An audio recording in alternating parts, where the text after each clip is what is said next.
Hi Soapies, Sherry here from a Misty Dimness AMD soap. Today I am going to be making the second soap in my oatmeal, milk, and honey series that I'm doing for 2019.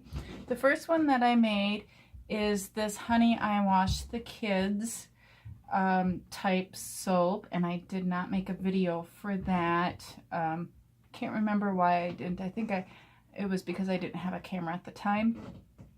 So I'm going to be doing a design similar to this with different colors.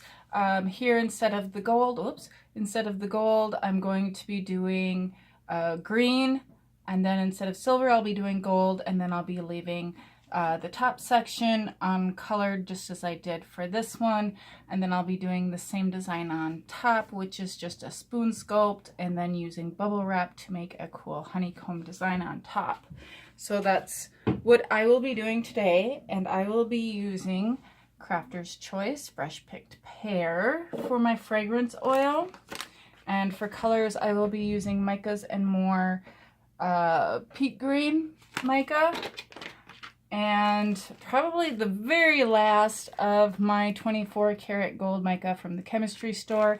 I did just put in an order for Micas and More Gold Mica, so don't worry, gold is not going away.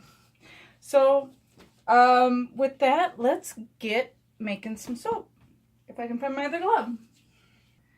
Here in this bowl, I have my oils already melted up. I did melt my oils a little bit more than what I usually do because it is a bit chilly, but also because this is my 1% stearic acid recipe. So I didn't want that to solidify before I got everything mixed up. And then into my oils, I'm also going to add 1 ounce of honey warmed up with, half an ounce of honey warmed up with half an ounce of distilled water to make 1 ounce total. And then I'll also be adding in ground oatmeal, not to be confused with colloidal oatmeal. And then I will also be adding in 4 ounces of buttermilk. I did subtract both the honey combined with the distilled water and the buttermilk from my total amount, my total liquid amount needed. So this is 4 ounces of buttermilk, and I have started separating my buttermilk into batches and freezing it, and I double bag it and label it and date it so that way I know what's going on in my freezer.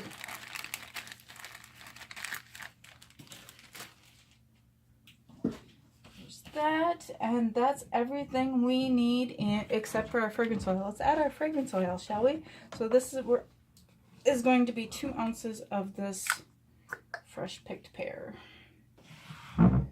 Okay, now that I have all my additives added, I'm going to give this a quick stick blend just to get everything kind of incorporated a little bit better. Make sure there's no chunks with the ground oatmeal, and then we'll add our lye solution. This is my 50-50 master batch with the remainder of the water that wasn't needed from the buttermilk and the honey and distilled water mixtures. So I added about an additional 2 ounces of water to my 50-50 mix. I also have dissolved Tessa silk in here, kaolin clay, and dendritic salt. And there you can see some of the clay that wasn't dispersed all the way. That's okay. We'll get it dispersed. And we're going to give this a quick stick blend, and this does smell buttermilky and peary. It smells fantastic. I love it.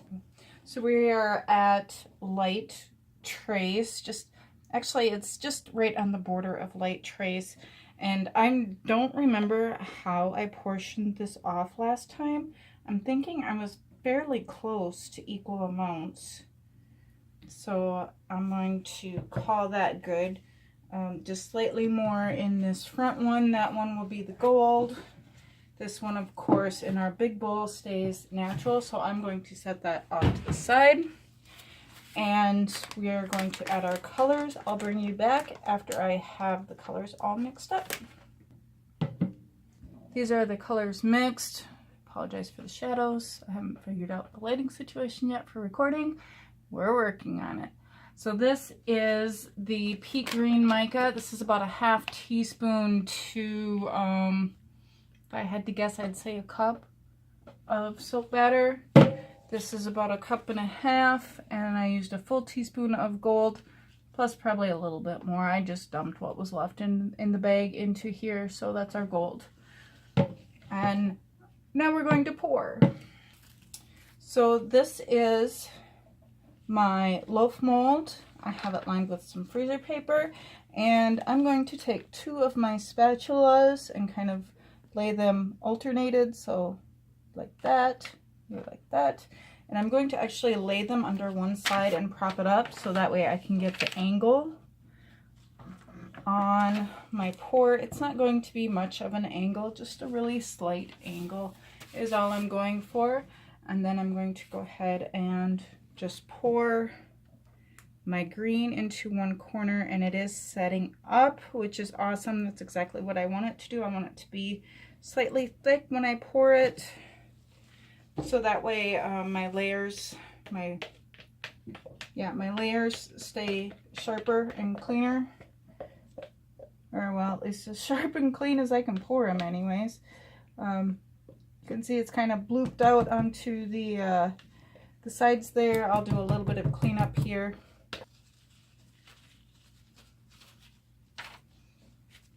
Okay, so what I wound up doing was using a popsicle stick to kind of push that in. It's not going to be as good of a triangle as I wanted, but it should be good enough. And I have to get moving because our batter is getting quite thick between the buttermilk and the honey sugars. This is going to be a mover.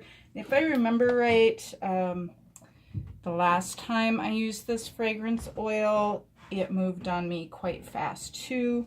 So that could be part of it as well, that this is just an accelerating fragrance oil.